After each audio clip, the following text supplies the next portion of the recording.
Welcome to chemistry age. आपके COT की preparation के लिए एक और प्रीवियस ईयर का क्वेश्चन पेपर जो 2023 में 5 जून को हुआ था शिफ्ट फर्स्ट में, उसका डिटेल में हम डिस्कशन करते हैं। देखिए, इससे पहले आपकी प्रिपरेशन के लिए मैंने 3 क्वेश्चन पेपर ऑलरेडी सॉल्व किए हुए हैं। अगर आपने वो वीडियो अभी तक नहीं देखी है तो आप ज़रूर उन वीडियो को देखें, तो डेफिनेटली आप अपने सीओटी के स्कोर को बूस्ट कर पाएंगे। तो आज के प्रीवियस ईयर क्वेश्चन पेपर का फर्स्ट जो क्वेश्चन है, देखिए क्या है। How much calcium will be obtained when 4 Faraday of electricity is passed through molten calcium chloride।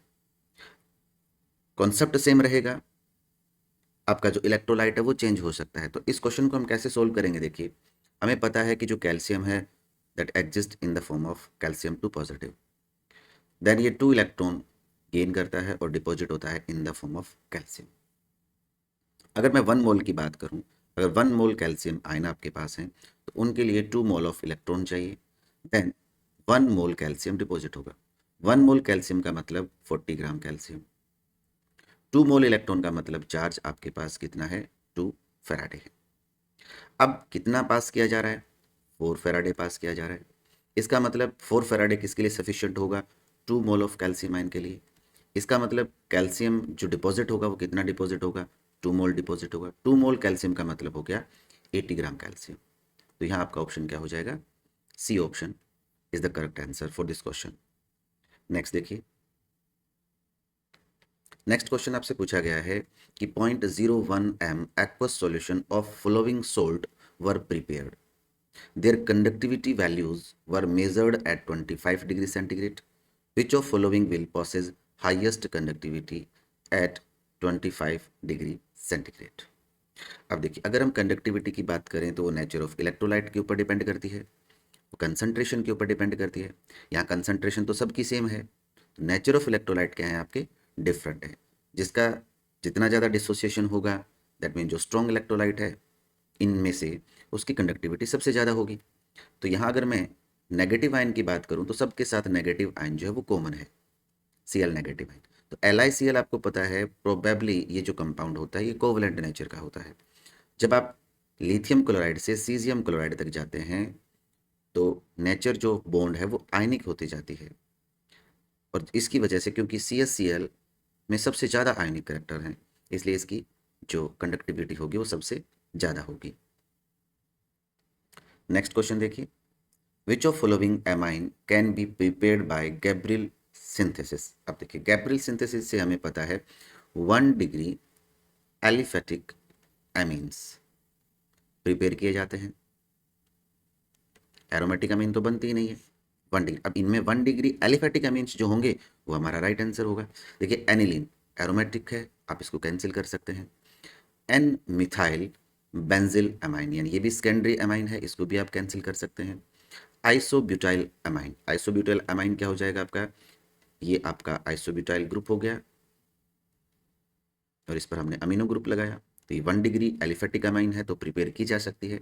Second है 2 फिनाइल यानी इथाइल अमाइन। तो इथाइल अमाइन क्या है आपका, CH2 CH2 NH2, और 2 नंबर जो कार्बन एटम है उस पर एक फेनिल ग्रुप लगा देंगे।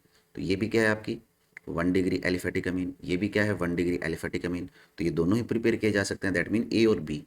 तो A एंड B ओनली आपका फर्स्ट ऑप्शन हो जाएगा। तो देखिए, एमाइन से काफ़ी क्वेश्चन पूछे जाते हैं। अब तीनों क्वेश्चन, ये फोर्थ हमारा PYQ है। आप देखेंगे हर एक के अंदर एमाइन चैप्टर से क्वेश्चन डेफिनेटली पूछा गया है। चलिए नेक्स्ट क्वेश्चन देखते हैं। The decomposition of H2O2 in alkaline medium in the presence of iodide ion occur as follow. क्या रिएक्शन हो रही है, देखिए रिएक्शन, कंप्लीट रिएक्शन यहाँ पर गिवन है, और ये जो रिएक्शन है ये 2 स्टेप के अंदर होती है। फर्स्ट आपका ये स्टेप है, सेकंड ये स्टेप है। फर्स्ट स्टेप आपका स्लो स्टेप है और सेकंड स्टेप आपका फास्ट स्टेप है। दिया क्या गया है, पूछा क्या गया है कि the correct rate low expression for the reaction, कि इस रिएक्शन के लिए रेट लो एक्सप्रेशन क्या होगा। देखिए, जिस इक्वेशन को आप 2 या 3 स्टेप्स में आप लिखते हैं उन्हें कॉम्प्लेक्स रिएक्शन बोला जाता है। अगर कोई रिएक्शन सिंगल स्टेप में कंप्लीट होती है तो वो एलिमेंट्री रिएक्शन कहलाती है, और अगर एक से ज़्यादा स्टेप में कंप्लीट हो रही है तो उसे हम बोलते हैं कॉम्प्लेक्स रिएक्शन। कॉम्प्लेक्स रिएक्शन में जो स्टेप स्लो स्टेप होता है, ध्यान देंगे, जो स्टेप आपका स्लो स्टेप है वो आपका रेट डिटर्मिनेटिंग स्टेप होता है, और रेट डिटर्मिनेटिंग स्टेप है तो हम इसी स्टेप से, जो स्लो स्टेप है वहां से रेट एक्सप्रेशन देते हैं। तो स्लो स्टेप आपका फर्स्ट है, तो यहां से अगर मैं रेट की बात करूं तो रेट इज इक्वल टू क्या हो जाएगा, rate constant concentration of H2O2 hydrogen peroxide into में कंसंट्रेशन ऑफ I नेगेटिव, ये आपका रेट एक्सप्रेशन होगा। अब ये ऑप्शन आपका कौन सा है, बी ऑप्शन, तो आपका बी ऑप्शन यहाँ पर करेक्ट आंसर है। चलिए नेक्स्ट क्वेश्चन देखते हैं। नेक्स्ट क्वेश्चन दिया गया है identify the given name reaction. देखिए एक नेम रिएक्शन आपसे एग्जाम में पूछी जाती है, तो मैंने ऑलरेडी बोर्ड एग्जामिनेशन के लिए नेम रिएक्शन एक वीडियो बनाई हुई है। आप इजीली 30 to 40 मिनट में आप जितनी भी नेम रिएक्शन क्लास +2 के अंदर है आप उनको अच्छे से रिवाइज कर सकते हैं। सेकंड मैं यहाँ बता देता हूँ, डिस्ट्रीब्यूशंस मेथड भी पूछे जाते हैं आपसे, उनके लिए भी एक सेपरेट वीडियो बनी हुई है, तो आप उस वीडियो को देख करके जितने भी आपके चैप्टर के अंदर डिस्ट्रीब्यूशंस टेस्ट हैं वो सारे के सारे मैंने अच्छे से एक्सप्लेन कर रखे हैं, आप जरूर उन वीडियोज़ को देखें। तो यहाँ बात करें कि रिएक्शन क्या है, तो देखिए एमाइन जो है वो क्लोरोफॉर्म के साथ इन the presence of KOH reaction कर रहा है और आइसोसाइनाइड बना रहा है। और ये रिएक्शन आप इस तरह से याद रख सकते हैं, देखिए एक गैस है आपकी MIC, मिथाइल आइसोसाइनाइड। आपको पता होना चाहिए भोपाल गैस ट्रेजेडी जो हुई थी वो इसी की वजह से हुई थी, और ये रिएक्शन बनती है एमाइन क्लोरोफॉर्म और KOH की रिएक्शन से, और इस रिएक्शन का नाम है कार्बिल अमीन रिएक्शन। नेक्स्ट देखते हैं,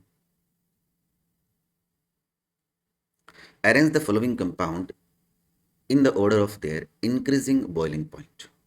अब देखिए सबसे पहले ये देखिए कि जो आपको 4 कंपाउंड दिए गए हैं क्या वो सेम सीरीज के हैं, कि होमोलोगस सीरीज के कंपाउंड हों, सारे के सारे अल्कोहल हों।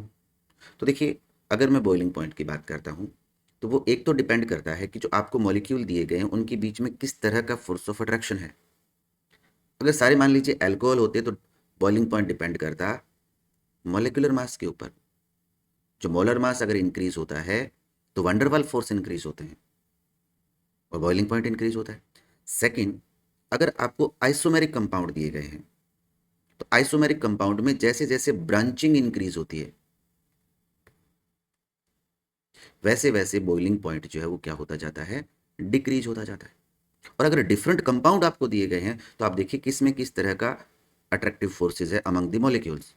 तो यहाँ अगर हम बात करें तो एक आपको दिया गया है पेंटेन 1-ओल यानी कि अल्कोहल दिया गया है। नेक्स्ट आपको दिया गया है एन ब्यूटेन यानी कि एल्केन दिया गया है। उसके बाद आपको एल्डिहाइड दिया गया है पेंटेनेल, एंड ईथर दिया गया है आपको। अब देखिए अल्कोहल में आपको पता है हाइड्रोजन बॉन्डिंग होती है, तो जो अल्कोहल वाला मॉलिक्यूल है उसका बॉइलिंग पॉइंट सबसे हाईएस्ट होगा। एक आपको एल्केन दी गई, दे आर ये पोलर मॉलिक्यूल्स तो नहीं है, नॉन पोलर मॉलिक्यूल्स हैं, इनके बीच में तो वीक वंडरवाल फोर्सेस काम करते हैं, तो सबसे लेस जो बॉइलिंग पॉइंट होगा वो इस एल्केन का होगा। तो पहले हम ऐसा ऑप्शन सर्च करते हैं कि जिसमें हाईएस्ट अल्कोहल हो और सबसे लोवेस्ट किसका, एल्केन का हो। तो यहाँ अगर हम देखेंगे हमारा ऑप्शन अल्कोहल, देखिए ये रहा, एक बी के अंदर है और एक ए के अंदर है। तो अगर आप एटलीस्ट तुक्का मार रहे हैं तो कम से कम थोड़ा सोच समझ करके, यानी ये ऑप्शन आपका कैंसिल आउट हो गया और ये ऑप्शन भी आपका कैंसिल आउट हो गया। अब ऑप्शन बच गया आपके पास दो, यानी हाईएस्ट आपको पता है अल्कोहल का होगा इन 4 में से, और लोवेस्ट आपको पता है एल्केन का होगा। अब बच गए 2 कंपाउंड, एक बच गया आपका एल्डिहाइड और एक बच गया ईथर। देखिए जो एल्डिहाइड है वो 5 कार्बन एटम का दिया गया है, जबकि जो ईथर है वो आपको 4 कार्बन एटम का दिया गया है। तो एक जजमेंट तो आप यहां से ये ले सकते हैं, देखिए मोलर मास एल्डिहाइड का ज़्यादा है। सेकंड, जो एल्डिहाइड के अंदर ये वाला जो बॉन्ड है कार्बन और ऑक्सीजन का, that is much more polar as compare to ether. Ether में जो कार्बन और ऑक्सीजन का बॉन्ड है उसके कंपैरेटिव ये ज़्यादा पोलर है, इसलिए यहाँ पर डाइपोल डाइपोल अट्रैक्शन ईथर के कंपैरेटिव स्ट्रॉन्ग मिलेंगे। तो सबसे हाईएस्ट की अगर हम बात करेंगे तो अल्कोहल आ गया, अल्कोहल के बाद आएगा आपका एल्डिहाइड, उसके बाद उससे कम आएगा ईथर और सबसे कम आएगा एल्केन। तो देखिए सेकंड ऑप्शन को अगर मैं देखूं तो सबसे पहले एल्केन दिया है ब्यूटेन, सबसे लास्ट में देखेंगे तो अल्कोहल दिया गया है, उससे पहले अगर हम देखेंगे तो इथॉक्सी एथेन दिया गया जो यहाँ गलत है। किसका होना चाहिए था, पेंटेनेल का होना चाहिए। तो यहाँ ऑप्शन क्या हो जाएगा आपका ए ऑप्शन। तो थोड़ा सा आप क्वेश्चन को जरूर पढ़ें, जितना आपका नॉलेज है उसको अप्लाई करें, देन उन 4 ऑप्शन में से आप एलिमिनेट करें जो बिल्कुल भी नहीं हो सकता है। चलिए नेक्स्ट क्वेश्चन पर देखते हैं। नेक्स्ट क्वेश्चन आपसे पूछा गया है, आई थिंक सेम क्वेश्चन है ये। चलिए, the rate law for a reaction between substance P and Q is given by rate K P power X Q power Y, यानी X और Y यहाँ पर स्टोइक्योमेट्रिक कोफिशिएंट है या वो पावर्स हैं जिनके ऊपर रेट डिपेंड करता है। क्या कह रहे हैं कि अगर हम the concentration of P is doubled, P की कंसंट्रेशन को क्या कर दें, हम डबल कर दें। The concentration of Q is halved, half कर दें। The ratio of new rate constant to the earlier rate, तो अर्लियर रेट तो आपको दिया गया है, क्या है रेट, मैं इसको R1 कह देता हूं एक बार के लिए, कि concentration of P power X concentration of Q power Y, ये आपका जो अर्लियर रेट। अब नया रेट क्या हो जाएगा, मैं उसको R2 कह देता हूं। रेट कांस्टेंट चेंज नहीं होता है, क्या चेंज हुआ, कंसंट्रेशन। पी की कंसंट्रेशन को क्या कर दिया, डबल कर दिया, ये दैट मीन 2P कर दिया। पावर क्या हो जाएगा, वाई। क्यू की कंसंट्रेशन को क्या कर दिया, हाफ कर दिया, तो Q/2 पावर वाई हो जाएगा। ये नया रेट आ गया। इसको थोड़ा सा वेल अरेंज करके भी हम लिख सकते हैं, कैसे, रेट कांस्टेंट क्या आ गया, या 2 की पावर भी x है और p की पावर भी x है, तो हम इसे क्या लिख सकते हैं, 2 की power x and p power x।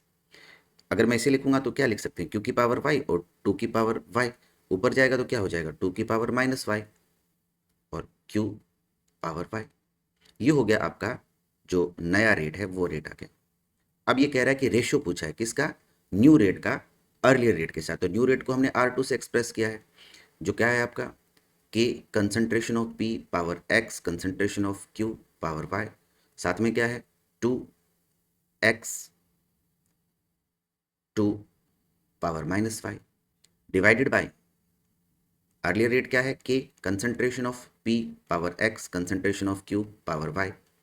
ये तो कैंसिल आउट हो जाएगा आपका, तो क्या रेशियो आ जाएगा, देखिए बेस कॉमन है तो आप इसे क्या लिख सकते हैं, 2x - y। तो ये आपका रेशियो रहेगा न्यू रेट और अर्लियर रेट का। तो ये आपका ऑप्शन हो जाएगा यहाँ पर C is the correct option. Next देखिए, तो बहुत शानदार क्वेश्चन है, और इस तरह के क्वेश्चन और हाफ लाइफ टाइम से रिलेटेड क्वेश्चंस डेफिनेटली आपको सीयूटी के एग्जाम में पूछे जाते हैं। चलिए नेक्स्ट क्वेश्चन देखते हैं।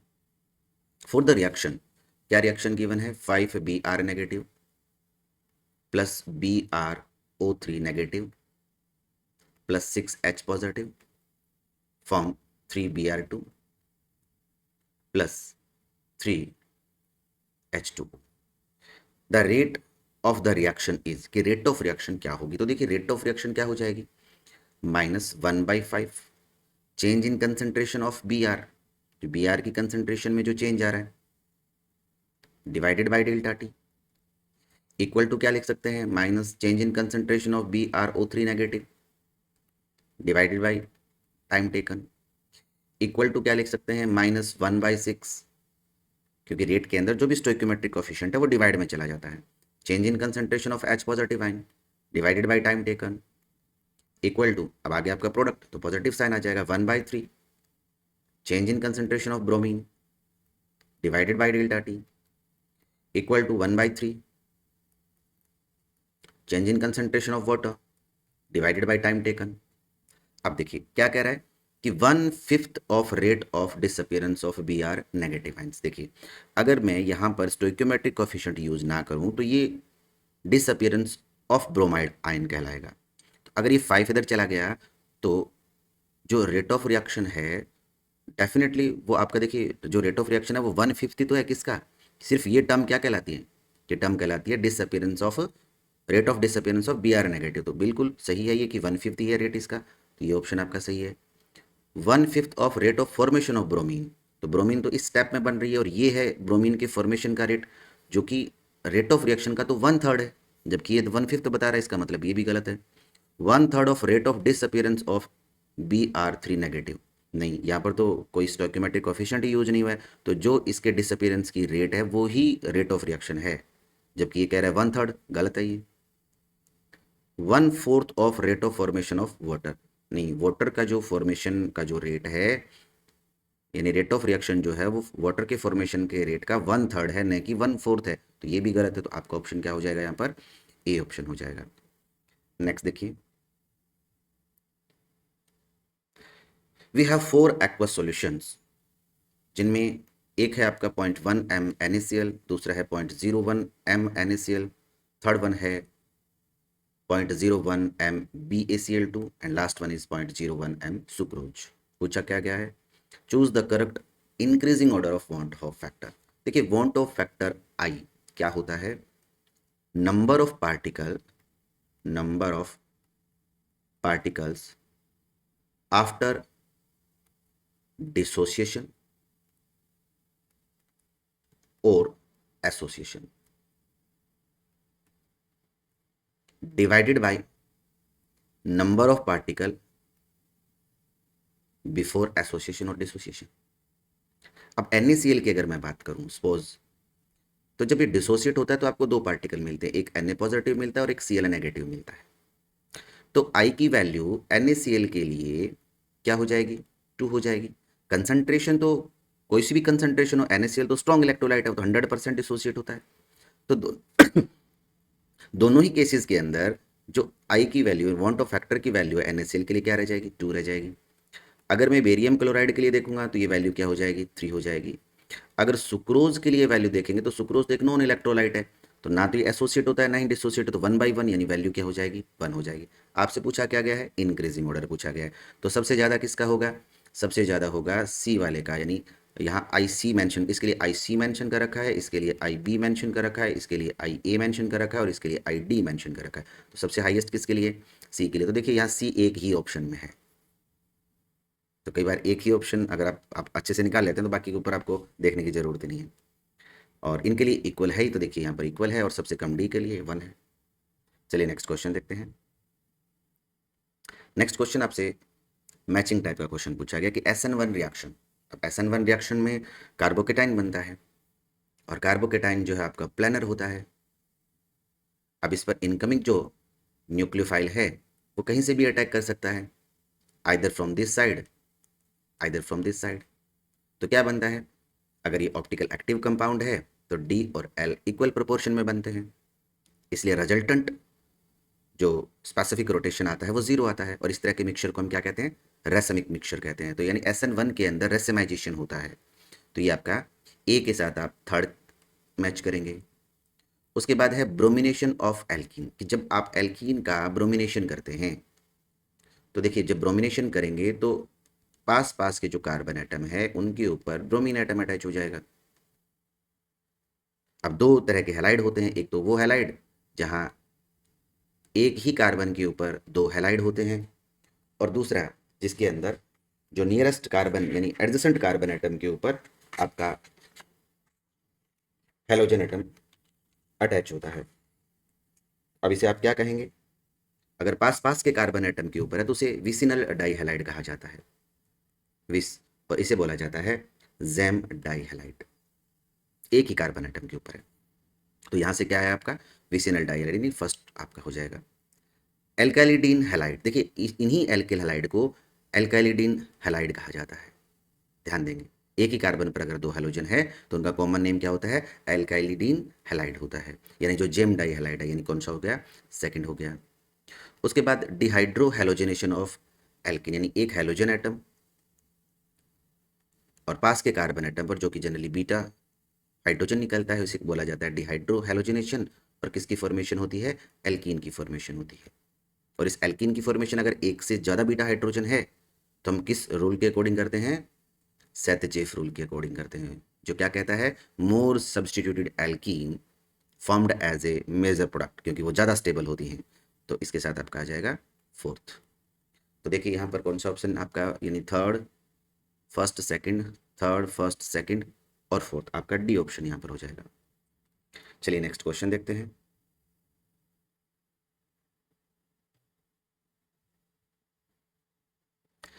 Methyl bromide react with silver nitrite to form, silver nitrite के साथ। देखिए चैप्टर फर्स्ट के अंदर आप देखेंगे सिल्वर नाइट्राइट के साथ, पोटेशियम नाइट्राइट के साथ, सिल्वर नाइट्राइल के साथ और पोटेशियम नाइट्राइल के साथ रिएक्शन दी गई। आप उन रिएक्शंस को अच्छे से देखेंगे। यहाँ जो आपकी रिएक्शन है वो कह रहा है कि मिथाइल ब्रोमाइड की रिएक्शन सिल्वर नाइट्राइट यानी AgNO2 के साथ आप करवा रहे हैं, तो क्या बनेगा? आपका बनेगा CH3ONO, मिथाइल नाइट्राइट बनेगा।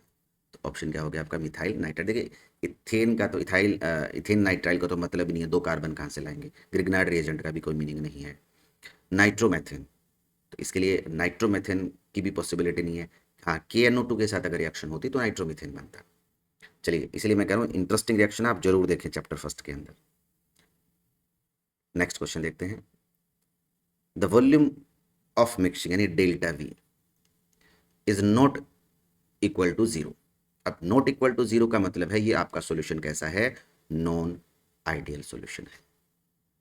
तो यहां कौन सा नॉन आइडियल? देखिए, जब ऑलमोस्ट सिमिलर पोलैरिटी मॉलिक्यूल्स की ऑलमोस्ट सिमिलर मॉलिक्यूलर मास होता है, नाम भी एक जैसे आपको लगते हैं, जैसे chloroethane, bromoethane, benzene, toluene, ethanol, acetone, ये अलग हो गया, एनहेक्सेन, n-heptane.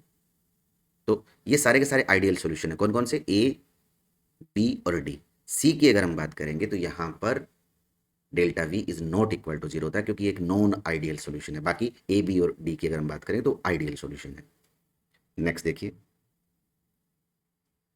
when dilute hydrochloric acid is added to sodium chromate solution the color change जो कि कलर में जो चेंज आएगा वो क्या है?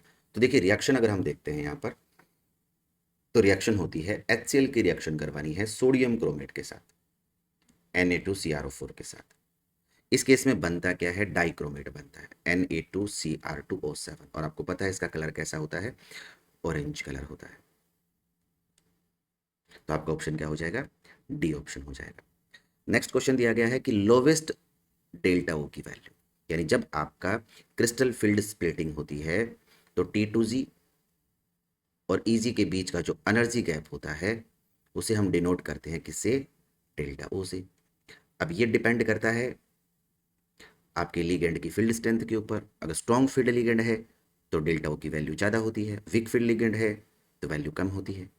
तो देखिए, नाइट्रोजन और कार्बन कंटेनिंग जो लिगेंड्स होते हैं, जहाँ डोनर एटम या तो कार्बन हो या नाइट्रोजन हो, तो वो स्ट्रॉन्ग फील्ड लिगेंड वाले होते हैं। वाटर आपको पता है सेंटर में बीच में आता है। और यहाँ सबसे अगर हम वीक फील्ड लिगेंड की बात करेंगे तो वो कौन सा है? आपका हैलोजन है। तो यहाँ पर सबसे कम वैल्यू होगी। बहुत ही आसान क्वेश्चन दिया है। नेक्स्ट देखिए, sorry, which one of correct zwitter ion of the following proteins. तो ज्विटर आयन क्या है? देखिए, हमें पता है कि जो भी अमीनो एसिड होते हैं उनमें दोनों ग्रुप होते हैं, एसिडिक ग्रुप भी होते हैं और बेसिक ग्रुप भी होते हैं। आप इस तरह से एक्सप्रेस करते हैं। अब ये इंटरनल सोल्ट फॉर्मेशन कर रहे थे, एसिडिक प्रोटोन देगा और जो बेस पार्ट है वो एक प्रोटोन को गेन कर लेगा। तो ये किस फॉर्म में एग्जिस्ट करते हैं? ये एग्जिस्ट करते हैं इस फॉर्म के अंदर। ये हो जाएगा NH3 पॉजिटिव और ये हो जाएगा CO नेगेटिव। ये ज्विटर आयन कहलाता है, जो इंटरनल सोल्ट बनता है due to presence of acidic and basic group within the molecule. तो अब यहाँ करेक्ट एक्सप्लेन ये रहा आपका जो है वो सी हो जाएगा ऑप्शन। नेक्स्ट देखिए, the pair of coordination complexes और ion exhibit same kind of isomerism, जिनके अंदर सेम काइंड ऑफ आइसोमेरिज्म। देखिए, ए ऑप्शन को देखेंगे तो वहाँ ना तो ज्योमेट्रिकल आइसोमेरिज्म है और ना ही स्ट्रक्चरल आइसोमेरिज्म है, तो ए ऑप्शन तो मैं कैंसिल कर देता हूँ। बी ऑप्शन की बात करें तो यहाँ सिस ट्रांस आइसोमेरिज्म पॉसिबल है। और यहाँ अगर मैं बात करूँ तो ये भी आपका एक स्क्वायर प्लेनर कॉम्प्लेक्स है, सिस ट्रांस यहाँ भी पॉसिबल है, नहीं है सिस ट्रांस आइसोमेरिज्म शो करेंगे, सिस ट्रांस दोनों ही। नेक्स्ट की अगर हम बात करेंगे तो अब ये किसी भी तरह की, क्योंकि ये आपका टेट्राहेड्रल हो गया, ये आपका स्क्वायर, ये तो सिस ट्रांस करेगा लेकिन ये सिस ट्रांस नहीं करेगा। 9 में आयनाइजेशन आइसोमेरिज्म है, ये भी ऑप्शन नहीं है। अगर मैं इसकी बात करूं प्लेटिनम वाले की, तो ये आयनाइजेशन आइसोमेरिज्म शो कर सकता है और ये भी आयनाइजेशन आइसोमेरिज्म शो कर सकता है। तो आपका ऑप्शन डी भी हो गया। तो ए और डी, आपका ऑप्शन क्या हो जाएगा? यहाँ पर सी ऑप्शन हो जाएगा कि ये ऐसे पेयर हैं जो सिमिलर आइसोमेरिज्म शो करते हैं, आइदर ज्योमेट्रिकल और स्ट्रक्चरल। नेक्स्ट नेक्स्ट क्वेश्चन दिया गया अगेन, शानदार क्वेश्चन लिया गया है ये आपका सॉल्यूशन चैप्टर से, और हर बार की तरह आप प्रीवियस ईयर के क्वेश्चन पेपर देखेंगे तो ऑस्मोटिक प्रेशर से तो डेफिनेटली क्वेश्चन पूछा गया है आपसे। 0.01 molar solution of strong electrolyte, क्या क्या लिया गया, एक NaCl लिया गया है, एक आपका KCl लिया गया है, एक आपका MgSO4 लिया गया और एक लिया गया K2SO4। सेम ये मोलैलिटी के लिए गए हैं, 0.01 m के लिए गए हैं ये।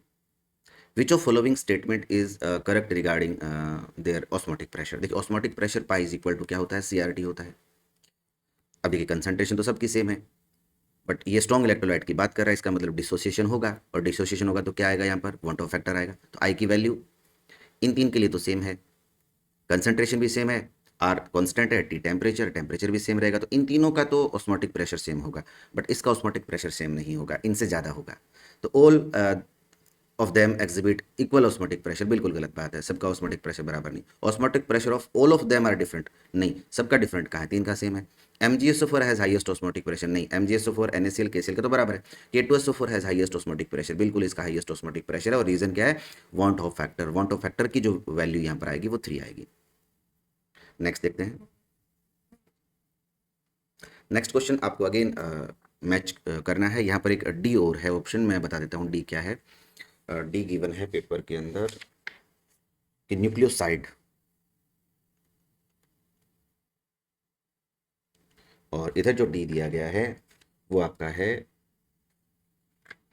लिंकेज बिटवीन टू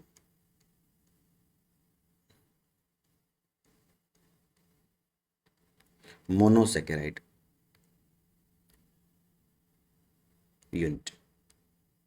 तो देखिए फर्स्ट देख लेते हैं अपने ग्लाइकोसाइडिक लिंकेज। आपको पता है ये जो मोनोसेकेराइड यूनिट जब जुड़ती है तो उस लिंकेज को हम ग्लाइकोसाइडिक लिंकेज कहते हैं, यानी ए के साथ आपका फोर्थ आ जाएगा। पेप्टाइड लिंकेज की बात करें तो अमीनो एसिड के जो मॉलिक्यूल्स प्रोटीन में जुड़ते हैं वो पेप्टाइड लिंकेज से जुड़ते हैं, तो linkage between two amino acid यानी थर्ड आ जाएगा। देन बात करें न्यूक्लियोटाइड और न्यूक्लियोसाइड की, देखिए अगर एक nitrogenous base plus sugar add होते हैं तो उसे कहा जाता है न्यूक्लियोसाइड। अगर न्यूक्लियोसाइड के साथ यानी nitrogenous base plus sugar plus phosphate group अगर ये जुड़ जाते हैं तो उसे कहा जाता है न्यूक्लियोटाइड। और न्यूक्लियोटाइड आपको पता है एक मोनोमेरिक यूनिट है DNA और RNA की। तो न्यूक्लियोटाइड की अगर हम बात करेंगे तो monomeric unit of nucleic acid, ये आ जाएगा आपका यहाँ पर फर्स्ट आ जाएगा। फोर्थ बात करें न्यूक्लियोसाइड, तो न्यूक्लियोसाइड का है शुगर प्लस हेट्रोसाइक्लिक बेस का जो कॉम्बिनेशन है यह आ जाएगा सेकेंड। अब ये यहाँ पर ऑप्शन गिवन नहीं है, मैंने आपको क्वेश्चन समझा दिया। नेक्स्ट देखते हैं। When electric current is pass through acidified water 448 ml hydrogen gas at STP is collected the cathode in 965 second. The current passed in ampere. अब देखिए current I is equal to क्या होता है, Q by T होता है, यानी हम पहले स्टेटमेंट से चार्ज को कैलकुलेट करेंगे। अगर एसिडिफाइड वाटर है जिसका मतलब H पॉजिटिव, ये रिड्यूस होंगे हाइड्रोजन आयन और क्या बनेगा, हाइड्रोजन गैस बनेगी। इक्वेशन को बैलेंस कर लेते हैं। आप देखिए अगर मैं हाइड्रोजन की बात करूं यहाँ पर तो 2 ग्राम हाइड्रोजन, 2 ग्राम का मतलब हो गया 1 मोल, इसके लिए चाहिए 2 मोल इलेक्ट्रॉन यानी कि 2 फैराडे, और 2 फैराडे का मतलब हो गया 2 इंटू 96500 कूलम चार्ज, इतना चार्ज चाहिए। बट कितनी डिपॉजिट हो रही है ये तो ml में दिया गया है, तो मोल हम कैलकुलेट करते हैं उसके लिए क्या होता है V divided by molar volume that is 22400। आप इससे आप मोल कैलकुलेट कर सकते हैं एट STP। कितना वॉल्यूम है आपका 448 डिवाइडेड बाई क्या आ जाएगा 22400 ml, ये आप मोल निकालेंगे पहले यहाँ से। कितने मोल आ जाएंगे, ये आ जाएंगे आपके टू जा 0.02 मोल। 0.02 मोल को अगर आप ग्राम में कन्वर्ट करेंगे तो ये आपका आ गया 0.04 ग्राम। यानी कि अगर 2 ग्राम डिपॉजिट करें तो चार्ज कितना चाहिए, 2 इंटू 96500। हमें कितनी हाइड्रोजन कलेक्ट हुई है 0.04 ग्राम, तो इसके लिए कितना क्यू चाहिएगा, तो क्यू इज इक्वल टू आप यूनिटरी मेथड लगा देंगे सिंपली। आपका आ गया 2 इंटू 96500 कितने के लिए, 2 ग्राम के लिए, तो 1 ग्राम के लिए इतना, और 0.04 ग्राम के लिए ये आप सोल्व कर लेंगे इसको, ये कैंसिल आउट हो जाएगा 100, ये आपका फिर अगेन कैंसिल आउट हो गया, कितना आ जाएगा आपका, ये आ जाएगा 0.6 38 कूलम, इतना चार्ज आ गया। अब देखिए टाइम आपको दिया गया है, क्यों कितना आ गया 3860 डिवाइडेड बाई टाइम दिया गया है 965, तो आपका आंसर कितना आ जाएगा 4 एम्पियर। तो क्वेश्चन यहाँ पर ऑप्शन आ जाएगा आपका, करेक्ट ऑप्शन डी आ जाएगा 4.0 एम्पियर। नेक्स्ट क्वेश्चन दिया गया, एक square planar complex is formed by hybridisation. देखिए स्क्वायर प्लेनर कॉम्प्लेक्स बनता है एस पी एक्स और पी वाई। अब देखिए यहाँ कंपोनेंट आपका पी एक्स और पी वाई है, तो डी के अंदर आएगा D X square minus Y square, ये ऑप्शन जहाँ है मेमोरी बेस्ड क्वेश्चन है। नेक्स्ट देखिए, अगेन आपको यहाँ पर डिस्टिंग्विश टेस्ट पूछे गए हैं कि आप कौन सा डिस्टिंग्विश टेस्ट से किसको वेरीफाई कर सकते हैं। अगर आप इसके लिए एक सेपरेट वीडियो देखना चाहते हैं तो मैंने बोर्ड एग्जामिनेशन की प्रिपरेशन के लिए एक सेपरेट वीडियो इसके ऊपर बनाई है, आप आराम से उसे देख करके जितने भी डिस्टिंग्विश टेस्ट आपके ऑर्गेनिक केमिस्ट्री के अंदर क्लास +2 में है आप चेक कर सकते हैं। देखिए यहाँ से मैं स्टार्ट करता हूँ कि इथेनॉल और ईथर, मिथेनॉल और ethanol, N butyl alcohol versus tertiary butyl alcohol. अब देखिए एन ब्यूटाइल एल्कोहल क्या हो गया, ये आपका एन ब्यूटाइल एल्कोहल है, यानी कि तो प्राइमरी अल्कोहल है। और अगर मैं टर्सरी ब्यूटाइल अल्कोहल की बात करूं तो ये आपका टर्सरी ब्यूटाइल अल्कोहल होता है, जो कि एक 3 डिग्री है, ये 1 डिग्री है। 3 डिग्री और 1 डिग्री अल्कोहल को जब आप, यानी among the alcohol 1 degree 2 degree और 3 डिग्री के लिए आप क्या यूज़ करते हैं, Zn प्लस HCl यूज़ करते हैं, which is known as Lucas reagent. तो यानी सी जो है उसके साथ क्या आएगा, फर्स्ट आएगा। अब यहाँ ऑप्शन देखें तो सी के साथ यहाँ थर्ड दिया गया है, यहाँ फोर्थ दिया गया है, यहाँ थर्ड दिया गया है, यहाँ एक ही ऐसा है जहाँ पर फर्स्ट दिया गया है। तो मैंने आपको कहा ना, आप जब तुक्का ही लगाएं तो कम से कम सोच समझ करके लगाएं।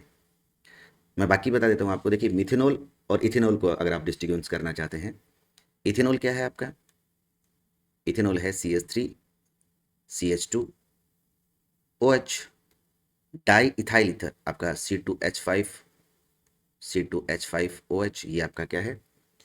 तो अगर आप इनकी रिएक्शन सोडियम के साथ करवाते हैं तो अल्कोहल तो सोडियम के साथ रिएक्ट करेंगे, जबकि ये तो सोडियम के साथ रिएक्ट नहीं करेगा। तो यहाँ पर आपका सेकंड आ जाता है। देखिए इसमें सेकंड है आपका। मिथेनॉल और इथेनॉल को अगर आपको सेपरेट करना है तो देखिए मिथेनॉल जो है ये आपका मिथेनॉल हो गया, जबकि एक ये अल्कोहल है, आपको पता होना चाहिए, जो कि कौन सी रिएक्शन देता है, आयोडोफॉर्म रिएक्शन देता है। ठीक है, क्योंकि ये ऑक्सीडाइज होकर के किस में कन्वर्ट होता है, ये ऑक्सीडाइज होकर के इस एल्डिहाइड में कन्वर्ट होता है। और ये एल्डिहाइड वही है, मिथाइल पार्ट होना चाहिए किसके पास, COO के पास। तो ये आयोडोफॉर्म रिएक्शन देते हैं। तो इसके साथ आ गया थर्ड, बी के साथ थर्ड आ गया आपका, ए के साथ हमने देख लिया सोडियम आ गया, यानी सेकंड आ गया। अब बच गया फिनोल और साइक्लो। तो ये फेरिक्लोराइड के साथ आप, ये शानदार कलर आता है, आप रिएक्शन देखते ही हैं। तो इसके साथ आ गया आपका फोर्थ। तो इनमें से एक आपको अच्छे से पता होता है जो बहुत शानदार है, आप सेकंड चैप्टर में पढ़ते हैं, ल्यूकास टेस्ट। तो आप ये सारे ऑप्शन आपके सही हो जाते हैं। चलिए नेक्स्ट क्वेश्चन देखते हैं। Orthonitrophenol is less soluble in water than paranitrophenol. Reason क्या है कि जो ऑर्थोनाइट्रोफिनोल है उसमें इंट्रामोलिकुलर हाइड्रोजन बॉन्डिंग हो जाती है, that's why it is less soluble. जबकि पैरानाइट्रोफिनोल के अंदर ये वाली हाइड्रोजन बॉन्डिंग नहीं होती है, तो वो इंटरमोलिकुलर हाइड्रोजन बॉन्डिंग वाटर के साथ बना सकता है। तो orthonitrophenol is steam volatile than paranitrophenol show intramolecular hydrogen. तो orthonitrophenol show intra molecular hydrogen bonding. Next देखिए, in the 3D series of transition element, the element more likely to exhibit +1 oxidation state. देखिए iron +1 oxidation state के साथ नहीं जाता है। Mn की बात करते हैं तो Mn भी +1 ऑक्सीडेशन स्टेट नहीं। यहाँ क्रोमियम जो है वो आपका +1 ऑक्सीडेशन स्टेट शो करता है। तो यहाँ आपका ऑप्शन क्या हो जाता है कि जो कॉपर है वो +1 ऑक्सीडेशन स्टेट जो है वो शो करता है। और आपको पता ही है जनरली कॉपर के साथ तो क्वेश्चन भी बनता है +1 और +2 ऑक्सीडेशन स्टेट के ऊपर। तो कॉपर आपका राइट ऑप्शन होगा। नेक्स्ट देखिए, the aromatic compound A of molecular formula C7H7ON, यानी एक ऑक्सीजन और एक नाइट्रोजन। तो ना तो ये नाइट्रोसो कंपाउंड तो देखिए आपके सिलेबस में नहीं है, और इससे नाइट्रोसो आप बना भी नहीं पाएंगे। तो अगर मैं यहाँ से स्टार्ट करूँ कि ये देखिए रिएक्शन ब्रोमीन के साथ और KOH के साथ ये रिएक्शन दे रहा है, और ये रिएक्शन तो होफमान डिग्रेडेशन रिएक्शन भी हो सकती है, होफमान ब्रोमेमाइड डिग्रेडेशन रिएक्शन भी हो सकती है। इसका मतलब यहाँ अगर मैं एमाइड से स्टार्ट करूँ तो ये पॉसिबिलिटी बनती है कि ये यहाँ पर ये एमाइड हो। जब आप रिएक्शन करवाते हैं ब्रोमीन के साथ इन द प्रेजेंस ऑफ KOH तो होफमान ब्रोमेमाइड डिग्रेडेशन रिएक्शन होती है और क्या बन जाता है, एमाइन बनता है। ये CO ग्रुप यहाँ से एलिमिनेट हो जाता है। उसके बाद NaNO2 और HCl के साथ तो आपको पता है तो डाइएजोनियम सोल्ट बनता है, बेंजीन डाइएजोनियम क्लोराइड बनेगा। देन आप अल्कोहल के साथ रिएक्शन करवा रहे हैं C2H5OH के साथ, ध्यान देंगे एक्टिव हाइड्रोजन वाला कंपाउंड है, आसानी से इसको रिप्लेस कर देगा और सीधा बेंजीन बना देगा। तो आपसे ऑप्शन कौन सा पूछा गया है, आइडेंटिफाई द डी आपसे आइडेंटिफाई करने के लिए पूछा गया थी, तो आपका बेंजीन है। नेक्स्ट देखिए, the magnetic moment of copper 2 positive. अब अगर कॉपर 2 पॉजिटिव के इलेक्ट्रॉनिक कॉन्फ़िगरेशन की बात करेंगे तो कॉपर 2 पॉजिटिव का इलेक्ट्रॉनिक कॉन्फ़िगरेशन होता है D9। तो 3 4 5, तो 1 2 3 4 5 6 7 8 9, यानी एक अनपेड इलेक्ट्रॉन है। तो म्यू इज इक्वल टू क्या होता है, root N N plus two. N क्या है, नंबर ऑफ अनपेड इलेक्ट्रॉन, तो 1 1 प्लस 2 यानी कि √3 Vm। तो आपका ऑप्शन क्या हो जाएगा, ए ऑप्शन आपका हो जाएगा। चलिए नेक्स्ट क्वेश्चन दिया गया है कि the correct statement about chromium 2 positive and Mn2। Purely NCERT में क्वेश्चन दिया गया है कि क्रोमियम 2 पॉजिटिव जो है वो एक रिड्यूसिंग एजेंट है और Mn3 पॉजिटिव जो वो एक ऑक्सीडाइजिंग एजेंट है। देखिए क्रोमियम 2 पॉजिटिव की अगर मैं बात करूं तो रिड्यूसिंग एजेंट का मतलब ये खुद ऑक्सीडाइज होगा, क्रोमियम 3 पॉजिटिव में आएगा। क्रोमियम 2 पॉजिटिव का इलेक्ट्रॉनिक कॉन्फ़िगरेशन क्या होता है, D4 होता है, इसका क्या होता है, D3 होता है। D3 का मतलब हो गया T2Z हाफ फील्ड, इसको स्टेबिलिटी मिलती है। और Mn3 पॉजिटिव की अगर हम बात करेंगे तो ये ऑक्सीडाइजिंग का मतलब हुआ इलेक्ट्रॉन ये गेन करेगा, इलेक्ट्रॉन गेन करेगा तो Mn2 पॉजिटिव में आएगा। तो ये D4 से कहाँ जा रहा है, D5 के अंदर जा रहा है, which is a half field electronic configuration. इसलिए क्या है, ये ऑक्सीडाइजिंग एजेंट है और रिड्यूसिंग एजेंट है। तो फर्स्ट भी सही है, ऑक्सीडाइज रिड्यूसिंग एजेंट है, ये ऑक्सीडाइजिंग एजेंट है। Both Cr2 positive and Mn3 positive exhibit D4, बिल्कुल D4 इलेक्ट्रॉनिक कॉन्फ़िगरेशन है, इसका मतलब ये भी सही है। आपको बताना है करेक्ट स्टेटमेंट, तो ये ए भी करेक्ट है, बी भी करेक्ट है और सी भी करेक्ट है। ठीक है, when chromium 2 positive is used as a reducing agent chromium ion attain D5। भाई रिड्यूसिंग एजेंट की तरह अगर ये एक्ट करेगा तो D5 में नहीं D3 में जाएगा, ये गलत यहाँ पर स्टेटमेंट। तो अब आगे आपको इसमें शायद ऑप्शन थे कि फर्स्ट के अंदर AB एंड सेकंड के अंदर ABC और इस तरह से कुछ ऑप्शन था, तो मैं यहाँ पर नोट नहीं कर पाया हूँ। तो यहाँ पर A भी करेक्ट है, B भी करेक्ट है और C भी करेक्ट है, वो वाला जो ऑप्शन होगा आपका सही हो जाएगा। नेक्स्ट देखते हैं, in the following sequence of reaction, कि एमाइन है, रिएक्शन HNO2 के साथ हो रही है तो अल्कोहल बनेगा। देखिए एमाइन से बहुत क्वेश्चन पूछे जाते हैं भाई, आप जरूर उसकी सारी रिएक्शंस को पढ़ें। ऑक्सीडेशन कर देंगे तो ये कीटोन में कन्वर्ट हो जाएगा, और उसके बाद मैथिल मैग्नीशियम ब्रोमाइड के साथ रिएक्शन करवाएंगे तो अल्कोहल में बदल जाएगा, ये अल्कोहल बनेगा। पूछा क्या गया है, द कंपाउंड C यानी जो लास्ट में बन रहा है ये पूछा गया आपको, हाइड्रोलाइसिस करवाएंगे तो अल्कोहल बनेगा। तो इसका नाम हो जाएगा 1 2 3 यानी 2 मिथाइल प्रोपेन 2 ओल, 2 मिथाइल प्रोपेन 2 ओल आपका डी ऑप्शन हो गया। चलिए नेक्स्ट क्वेश्चन देखते हैं। तो ये सारे क्वेश्चन थे, इवन 50 क्वेश्चन आपसे पूछे जाते हैं, बट जो चैप्टर एलिमिनेट हो गए मैंने उनके क्वेश्चंस को यहाँ से हटा दिया। तो मैं उम्मीद करता हूँ आपको ये वीडियो पसंद आई होगी और बहुत अच्छे से आप अपनी CUT की प्रिपरेशन कर रहे हैं। अगर आपको ये वीडियो हेल्पफुल लगती है तो अपने उन दोस्तों के साथ भी शेयर करें जो CUT की प्रिपरेशन कर रहे हैं।